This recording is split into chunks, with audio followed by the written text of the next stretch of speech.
The voicemail came in at 6:47 inches the morning, 3 days after I buried my husband. I hadn't slept. I was still wearing the same gray sweater I'd worn to the funeral, sitting on the kitchen floor of the lake cabin with a cup of tea that had gone cold 2 hours ago. My phone buzzed on the tile beside me, and I picked it up without thinking, the way you do when grief has emptied you out and reflex is all that's left. It was my mother-in-law, Margaret. Claire. Her voice was clipped, already impatient, already performing. I've been thinking, and I believe the cabin situation needs to be addressed sooner rather than later. Daniel would have wanted the property to stay within the family. His family. You understand. Call me back. I set the phone down on the tile. I sat there for a long moment, listening to the sound of the lake outside, the way the water knocked softly against the dock, patient and indifferent to everything that had happened. Daniel had loved this cabin. He had driven us here on our first anniversary and said, "Someday this will be ours." And 4 years later, it was. And now he was gone. And his mother had waited exactly 72 hours before she started making moves. I didn't call her back. I opened my laptop instead. My name is Claire. I'm 31 years old, and for the past 6 years I have worked as a senior paralegal at an estate and probate law firm in Nashville. I have spent my entire career inside the machinery of what happens to people's belongings after they die. I have watched families tear themselves apart over furniture, jewelry, vacation homes. I have seen siblings stop speaking over a grandmother's china cabinet. I have read every variation of the same ugly story, the one where grief becomes a transaction and love becomes leverage, so many times that I stopped being surprised by any of it. What I hadn't expected was to become the main character. Daniel died on a Tuesday in October. A driver ran a red light on his way home from a job site. He was 34 years old. He was healthy and careful and wore his seatbelt and did everything right, and it didn't matter. The police officer who came to our door was young and couldn't look me in the eye when he told me. Daniel had been meticulous about his estate plan. I knew this because I had helped him with it. He had come into my office 3 years earlier as a client, before he was anything else, and I had helped him draft a will and a revocable trust that clearly designated me as sole beneficiary and successor trustee upon his death. The cabin was titled in the trust. The investment accounts were in the trust. Everything was documented, signed, witnessed, and filed. The estate was airtight. Margaret knew this. She had been furious when Daniel told her. She had called me a gold digger at a family dinner once, not to my face, but loud enough that I was meant to hear. She had told Daniel that a woman who worked with wills for a living was only marrying him to get her hands on his assets. Daniel had laughed, which was the wrong response, but it was also the only one he had for his mother. He loved her at a careful distance, the way you love something that has burned you before. Todd, his younger brother, was a different kind of problem. He was 37 and had never held a job longer than 8 months. He had borrowed money from Daniel 3 times that I knew about and twice that I didn't find out until later. He had a talent for appearing at exactly the moment when help was being offered and disappearing by the time repayment was due. He had stood at Daniel's funeral in an expensive suit and sobbed loudly into a handkerchief, and I had watched him do it and felt nothing but a cold, creeping awareness. I had started keeping records 2 years into my marriage. Not because I had known something like this would happen, but because I was a paralegal and I understood documentation the way other people understood breathing. It was instinct. A small spreadsheet, dates, amounts, context. The $18,000 Daniel had transferred to Todd when Todd said he was being evicted. The $9,000 for what Todd described as a business opportunity and what turned out to be a failed attempt to flip a motorcycle. The $4,500 in cash that had disappeared from our joint account over a weekend. Daniel and I had argued about something small and unrelated, and I had only noticed the withdrawal later. I had never shown Daniel the spreadsheet. He knew about his family. He had just chosen, the way gentle people sometimes do, to absorb the cost of loving difficult people rather than confront what it meant. I went back to that spreadsheet now, 3 days after his funeral, sitting on the kitchen floor of his cabin. I opened it and looked at the numbers for a long time. Then I added a new tab and started a new document. I titled it simply, "What Happens Next?" because I already knew what was coming. I had read this story before. I just hadn't been the one sitting in the wrong chair. Margaret called again the next morning. Then Todd. Then Margaret twice more. I let them go to voicemail. I listened to each one with a notepad in my hand, writing down the date, the time, the exact words. Margaret's messages escalated from reasonable to pointed to barely contained. Todd's were the opposite. Soft. Solicitous. "Claire, we just want to make sure you're okay. We want to be there for you during this. The cabin holds so many memories for all of us. Let's just talk." I wrote it all down. On day 5, my phone rang with a number I didn't recognize. I answered it. It was a real estate agent named Brad. He had a smooth, practiced voice, and he explained that he was reaching out on behalf of the Calloway family regarding the lake property in Garrison County. He understood I had recently suffered a loss and he wanted to make this process as painless as possible. He was prepared to bring a cash offer that would allow me to move on quickly and cleanly. I asked him how he had gotten my number. He paused just long enough. Mrs. Calloway provided it. I thanked him politely and told him I would be in touch. Then I called Rebecca. Rebecca Okafor had been my closest friend for 11 years and a licensed attorney for 7. She practiced family and probate law out of a small firm in Brentwood, and she was the kind of person who answered her phone on the second ring at 9 in the morning and said, "I've been waiting for you to call me for 4 days. What are they doing?" I told her everything. The voicemails. The real estate agent. The timeline. There was a brief silence. "Okay," she said. "Here's what we're going to do." What we did over the next 3 weeks was quiet and methodical and invisible. Rebecca filed a formal notice of trust administration with the county, which legally required any potential claimants to come forward within 60 days or forfeit the right to contest. She sent a certified letter to Margaret and Todd informing them that the estate was in probate administration and that all contact regarding trust assets should be directed to counsel. I had my home security system at the cabin upgraded, 4 cameras motion activated with cloud backup and a direct alert feed to my phone. I changed the locks on both the front door and the boathouse. I had a local locksmith install a coded gate at the base of the property road. Only Rebecca and I had the code. Then I waited. I had been in this business long enough to know that people who believe they are owed something cannot stay patient. It is the nature of entitlement to eventually show itself. You don't have to chase it. You just have to be ready when it arrives. It arrived on a Thursday afternoon in late November. I was sitting at the small desk in the cabin's back room, reviewing a set of trust documents for a client, when my phone buzzed with a camera alert. I set down my pen and picked up the phone without hurrying. On the screen, a silver SUV I didn't recognize was parked at the gate. It had been there for 4 minutes. As I watched, the driver's door opened and Todd stepped out. He stood for a moment looking at the gate, then walked to it and tried the handle. Locked. He pulled out his phone. He spent a minute, apparently looking something up, then tried a code. It didn't work. He tried another. Then he got back in the SUV. They didn't leave. 20 minutes later, a second vehicle appeared. A white sedan. Brad, the real estate agent, got out, carrying a clipboard and a small orange flag, the kind used for staking property boundaries. Margaret got out of the passenger side. She was dressed in a wool coat and carrying a tote bag. She looked, I thought, like a woman who had already decided this was a done deal. They spoke to Todd at the gate. Margaret pointed at the lock. Todd pointed up the road. Then Brad walked to the edge of the tree line and began counting paces. He was measuring. I watched all of this on a 4-inch screen from inside the house they apparently believed was already theirs. I called Rebecca. "They're here," I said. "How many?" 3. Todd, Margaret, the agent. "They're at the gate." "Is the gate holding?" "For now."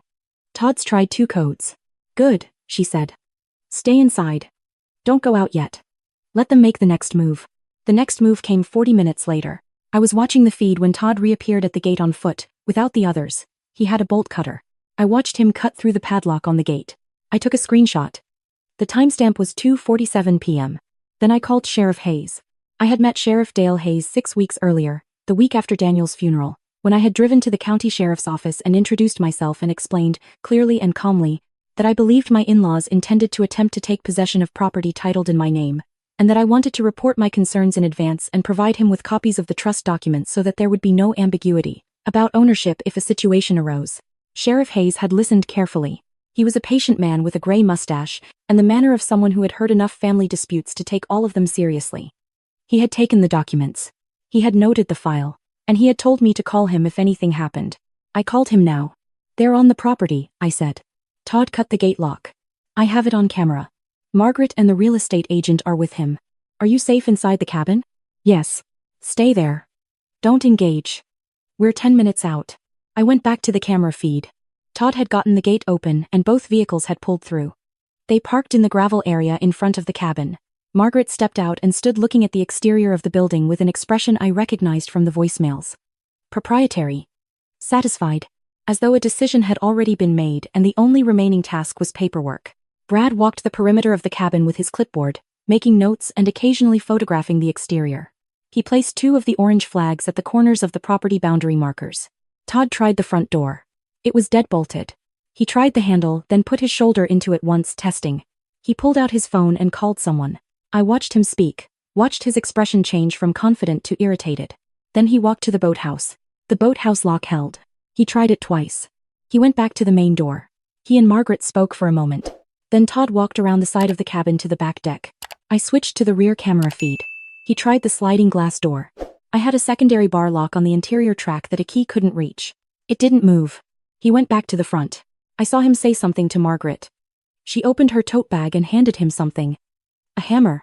He used the claw end on the front door frame, working at the edge, trying to pry the lock housing loose. The sound of it reached me from inside. A rhythmic, methodical knock. I went back to my desk and sat down. I want to explain something about that moment because people have asked me since why I stayed calm. The answer is that I was not suppressing fear or performing composure. I was genuinely, completely calm. I had worked in probate law for 6 years. I had watched grief do terrible things to ordinary people. I had learned that when someone believes they are owed something, they will build an entire architecture of justification to support the taking of it. Margaret had decided years ago that she was owed her son's success. When Daniel died, she transferred that belief to his assets. She was not operating from malice. She was operating from a worldview in which I was a temporary inconvenience standing between her and what she had always considered rightfully hers. The hammer stopped. Then I heard the door. The frame had given enough. I heard the door swing open and hit the interior wall. I heard their footsteps on the hardwood. Margaret's voice, clear and unhesitant, "Start in the back. We'll need boxes for the personal items." I stood up from the desk. I walked down the hallway slowly, not because I was hesitant, but because I wanted to see their faces before they saw mine. I reached the edge of the hallway where it opened into the living room and I stopped there, in the shadow, and I looked at them. Margaret was standing in the center of the living room looking at the furniture with an expression of appraisal. Todd was opening cabinets in the kitchen. Brad was near the front door, holding his clipboard and looking profoundly uncomfortable. There was a vase on the mantel that Daniel had bought at a craft fair in the first year we were together. Clay, hand-painted, a little uneven. He had been inordinately proud of it. Margaret reached out and picked it up, turned it over in her hands, and set it down dismissively off to the side, away from where it had been, the casual repositioning of someone who has already stopped seeing your things as yours. That was the moment I walked into the light. "Hello, Margaret." The silence was immediate and total. Margaret turned. The appraisal expression dropped, and something raw moved underneath it, not guilt but recalculation. "Claire." Her voice recovered quickly. "We came to check on the property. There were concerns about it sitting unoccupied. You cut the gate lock," I said, "and broke the front door. Todd has a key." "Todd does not have a key. Todd has never had a key to this property." I looked at Todd, who had gone very still near the kitchen counter. "The property is titled in the Claire and Daniel Calloway Revocable Trust, with me as current sole trustee." "You are trespassing." Margaret's chin came up. "Daniel would never have left this cabin to you alone. You manipulated a grieving man. Daniel built this trust 3 years ago with the help of his own attorney. Independently," I said. "He was not grieving. He was 31 years old and methodical, and he wanted to make sure the people he loved were protected after he was gone. He succeeded. Family, property, the lights hit all at once. 4 mounted floodlights along the roofline and the porch blazed on simultaneously, turning the dusk outside the windows into flat white noon. Through the shattered front door frame, 2 sets of headlights came up the road. A county sheriff's cruiser. And behind it, Rebecca's black sedan. Todd stepped back from the counter. Brad set his clipboard down on the table and took a step toward the door. Sheriff Hayes came through the doorframe first, stepping around the splintered wood, and he took in the room with one slow professional sweep. He did not rush. He did not raise his voice. He looked at the damage to the door, at the hammer still in Todd's hand, at Brad's orange flags visible through the window, at Margaret standing in the center of the living room. "Afternoon," he said. Margaret tried the reasonable voice. She explained that she was Daniel Calloway's mother, that there had been a family misunderstanding, that the property was a matter of an ongoing estate dispute. She was gracious and modulated and utterly confident, the voice of a woman who had always been able to make problems smooth over by simply insisting they were smooth. Sheriff Hayes looked at her for a moment. Then he looked at me. I nodded to Rebecca, who stepped forward and opened the binder she was carrying. The sound of the metal rings snapping open in the quiet room was very precise. "The Calloway Revocable Trust was filed with Garrison County on the 14th of March 2022, Rebecca said. "Claire Marie Calloway is the current sole trustee and sole beneficiary. There are no competing claims on file within the 60-day notification window, which closed 9 days ago." She looked at Margaret. "Any claim to this property is legally extinguished." She pressured him, Margaret said, and there it was, the thing underneath the reasonable voice. She worked in estate law. She knew exactly what she was doing when she... "Ma'am," Sheriff Hayes said, not unkindly. "I've got a busted gate, a forced front door, and a hammer in that gentleman's hand. I need you all to step outside." Todd put the hammer down. Brad was already on the porch. Margaret looked at me for a long moment. I want to tell you, there was something in her face at that moment. Some flicker of recognition or regret. But there wasn't. What was there was the expression of someone who had simply run out of moves. That was all. Outside, Sheriff Hayes ran through it clearly. Destruction of property. Criminal trespass. Attempted unlawful taking of trust assets. Todd had physically damaged the gate lock and the front door. The cameras had time-stamped footage of all of it. Brad had been present and had not attempted to stop it, which made him a witness and potentially a party. Todd tried once. She changed the locks after Daniel died. She locked us out of family property.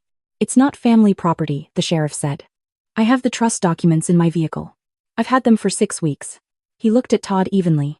She came to me in advance, showed me everything. I've been waiting to see what you all decided to do. That was the moment Todd understood. Not just that, they had been caught, but that I had known this was coming and I had prepared for it, and every step they had taken had been into a space I had already mapped out and documented and handed to law enforcement before they had even decided to act. He looked at me. I didn't say anything. The charges came out of that evening: criminal trespass, vandalism, and for Todd specifically, destruction of property for cutting the gate lock. Brad cooperated fully with investigators and provided a recorded statement describing Margaret's instructions to him, the timeline of the plan, and the specific language she had used when she told him the property was about to become available. That statement was subsequently used in a civil complaint Rebecca filed on my behalf. Margaret hired an attorney and spent several weeks attempting to contest the trust on the grounds of undue influence. The filing was professionally done and completely baseless. The trust had been drafted by an independent attorney in Daniel's name before we were even engaged. There was no thread to pull. The contest was dismissed. Todd pled to a reduced misdemeanor charge for the vandalism, paid a fine, and was required to cover the full cost of repairing the gate and the front door and the door frame. He did not attempt any further contact. Margaret, as part of the resolution of the civil complaint, signed a formal acknowledgement that she had no claim to any assets of the Callaway Trust and agreed to no further interference. Her attorney sent it over on a Wednesday afternoon, and Rebecca called me when it arrived and read me the last line. I was standing in the kitchen of the cabin when she read it. The afternoon light was coming through the window over the sink, the same light that used to hit Daniel's shoulder when he stood there making coffee on weekend mornings. I thanked her and set the phone on the counter. I stood there for a while. There is something people expect grief to be, a linear thing with a beginning and an end and a clear direction of travel. What I have found is that it lives alongside everything else, not replacing ordinary moments but threading through them. The satisfaction of watching Todd's face when he understood he had walked into a trap I'd been building for weeks did not cancel anything out. The cold clarity of watching Margaret run out of moves did not make the cabin quieter at night or make the dock stop creaking. It just meant that when I sat on that dock, I sat there as the unambiguous owner of the ground beneath me, and no one was coming.